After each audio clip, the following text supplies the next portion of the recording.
ആത്മാബന്ധുക്കൾക്ക് വിനീതമായ നമസ്കാരം. നമ്മൾ മറ്റുള്ളവരെ താഴ്ത്തിക്കൊണ്ടാവരുത് നാം ഉയരുന്നത്. ഒരാളെ ചവിട്ടിത്താഴ്ത്തി നാം മേലെ നിൽക്കുന്നതിൽ എന്തർത്ഥമാണുള്ളത്? മറ്റുള്ളവരുടെ ഉയർച്ച കാണുമ്പോൾ നാം സന്തോഷിക്കുകയും നമ്മുടെ പോരായ്മകൾ കണ്ടെത്തി അവ തിരുത്താനുമായിരിക്കണം നാം ശ്രമിക്കേണ്ടത്.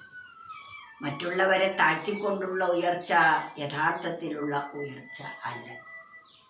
അതിനാൽ ഒരു കവി പറയുന്നത് നോക്കുക: അന്യൻ്റെ താഴ്ചയിലൂടെ നിങ്ങൾ സ്വന്തം ഉയർച്ച കാണാതെ, അന്യൻ്റെ ഉയർച്ചയിൽ സ്വന്തം മികഴ്ച കണ്ട അന്തരംഗം കുളിരട്ടെ. അന്യൻ്റെ താഴ്ചയിലൂടെ നിങ്ങൾ, മറ്റുള്ളവരുടെ താഴ്ചയിലൂടെ നമ്മൾ ഉയരുകയല്ല വേണ്ടത്. അന്യൻ്റെ താഴ്ചയിലൂടെ നിങ്ങൾ സ്വന്തം ഉയർച്ച കാണാതെ, വേറൊരാൾ താഴ്ന്നപ്പോൾ, വേറൊരാൾക്കൊരു പരാജയം വന്നപ്പോൾ അത് തൻ്റെ വിജയമായി കാണരുത്. അന്യൻ്റെ താഴ്ചയിലൂടെ നിങ്ങൾ സ്വന്തം ഉയർച്ച കാണാതെ, അന്യൻ്റെ ഉയർച്ചയിൽ സ്വന്തം മികഴ്ച കണ്ട അന്തരംഗം കുളിരട്ടെ.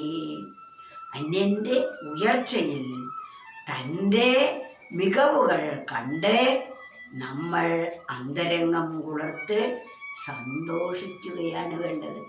അന്യൻ്റെ ഉയർച്ച കാണുമ്പോൾ നമ്മളിൽ ആ ഉയർച്ചയ്ക്ക് വേണ്ട പോരായ്മകൾ എന്താണോ, അതെങ്ങനെയാണ് ഞാൻ തിരുത്തേണ്ടത് എന്ന് മനസ്സിലാക്കി തിരുത്തി താനും അതുപോലെ ഉയരാൻ ശ്രമിക്കുകയാണ് വേണ്ടത്.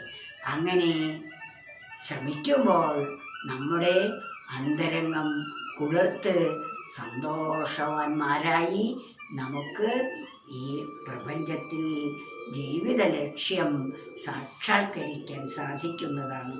അതുകൊണ്ട് നിരന്തരം നമ്മൾ വിചാരം ചെയ്യേണ്ടിയിരിക്കുന്നു ആത്മാവിനെ സംബന്ധിച്ച്. ആത്മവിചാരം നിരന്തരം ഉണ്ടാകുമ്പോൾ നമ്മുടെ മനസ്സിൽ മറ്റു ചിന്തകളൊന്നും തന്നെ കയറി വരികയില്ല. അങ്ങനെ നിരന്തരം ആ ചിന്ത വർദ്ധിച്ചു വരുമ്പോൾ നമുക്ക് പരമമായ സുരക്ഷാബോധവും ആനന്ദവും സന്തോഷവും സംതൃപ്തിയും നമ്മുടെ സഹജമായ സ്വഭാവമായി തീരും. ഇടയ്ക്കിടയ്ക്ക് വന്നു ചേരുന്ന ദുഃഖാനുഭവങ്ങൾ നാം അറിയാതെ കഴിഞ്ഞു പോകുകയും ചെയ്യും. കാരണം സന്തോഷം മനസ്സിൻ്റെ ഒരു സ്വഭാവമായി തീർന്നാൽ എല്ലാ സമയത്തും അത് നിർത്തുക എന്നത് മനസ്സിൻ്റെ സ്വഭാവമാണ്. അന്യൻ്റെ താഴ്ചയിലൂടെ നിങ്ങൾ സ്വന്തം ഉയർച്ച കാണാതെ, അന്യൻ്റെ ഉയർച്ചയിൽ സ്വന്തം മികഴ്ച കണ്ട അന്തരംഗം കുളിരട്ടെ.